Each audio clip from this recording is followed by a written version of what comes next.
அஸ்ஸலாமு அலைக்கும் வரஹ்மத்துல்லாஹி வபரகாத்துஹு. ஒரு சகோதரர் ஒரு கேள்வி ஒன்று கேட்டிருக்கிறார். ஒரு அந்நிய மத பாடசாலையில் நாங்கள் பிள்ளைகளை சேர்க்கிறோம்.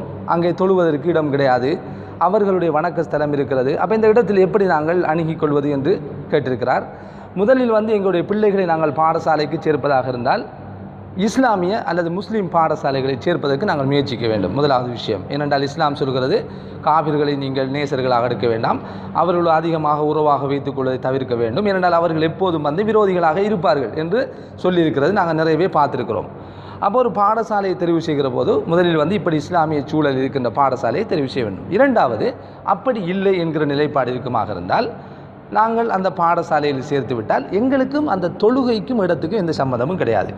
ஒரு மூமினை பொறுத்த வரைக்கும் பள்ளிவாசல் மஸ்ஜித் என்பது தொழ வேண்டும், அங்கே இருக்க வேண்டும். இல்லாத ஒரு சூழலில் எந்த ஒரு சுத்தமான இடத்திலும் ஒரு மூமின் தொழுது கொள்வான். அப்போ அதனால் ஒரு மூமின் போகின்ற இடத்தில் ஒரு பாடசாலையில் எங்கேயோ ஒரு இடத்துல இப்படி இடம் இல்லாவிட்டால் கவலைப்பட வேண்டிய அவசியம் கிடையாது. நாங்கள் எங்களுக்கு வாய்ப்பு கிடைக்கிற போது அந்த இடத்தில் நம்ம தொழுது கொள்ளலாம். அவர்களுடைய வணக்க ஸ்தலம் இருக்கிறது அல்லது எங்களுக்கு தொழுவதற்கு இடம் இல்லை என்று நாங்கள் சிந்திக்க வேண்டிய அவசியம் கிடையாது. ரசூல் ஸல்லல்லாஹு அலைஹி வஸல்லம் சொன்னார்கள், ஜுஇலத் லியல் அர்லு குல்லுஹா துஹூர் ஐயுமா ரஜுலின் அத்ரகத்து ஸலாத்த ஃபல்யுஸல்லி.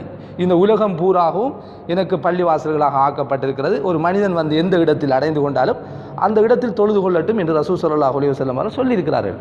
அப்போ அதனால் நாங்கள் போகின்ற இடங்களிலே மஸ்ஜிதிலேயே என்றெல்லாம் யோசிக்க வேண்டிய அவசியம் கிடையாது. ஆனால் சில இடங்களில் பார்க்கிறோம், சில காரியாலயங்களில் பாடசாலைகள் ப்ரேயர் ரூம் என்று சொல்லி ஒன்றை ஏற்படுத்தியிருப்பார்கள். அதுவும் உசிதமான ஒன்றாக இருக்கிறது. எனவே ஒரு மூமினை பொறுத்த வரைக்கும் இந்த சிந்தனை கடைசி வரைக்கும் இருக்கக்கூடாது. மஸ்ஜித் இல்லை என்ற நிலைப்பாடு இருக்கவே கூடாது. இருந்தால் அந்த இடத்தில் தொழ வேண்டும், இல்லாவிட்டால் நாங்கள் அந்த இடத்திலே ஒரு ஏற்பாட்டை செய்து நாங்கள் தொழுது கொள்ளலாம். மற்ற அதாவது வணக்க ஸ்தலங்கள் இருக்கிறது பக்கத்தில் இருக்கிறதுனா இப்போ நான் கவலைப்பட வேண்டிய அவசியம் கிடையாது. அந்த வணக்க ஸ்தலங்களுக்குள்ளே நாங்கள் தொழ வேண்டிய அவசியம் கிடையாது. அது அவர்களுடைய கோவில்களும் வணக்க ஸ்தலங்களும். நாங்கள் எங்களுக்குரிய இடத்தில் தொழுது கொண்டால் அது அல்லாஹ் தஆலா அதுக்கு போதுமானவனாக இருக்கிறான் என்பதைத்தான் இதன் மூலம் புரிந்து கொள்ளக்கூடியதாக இருக்கிறது.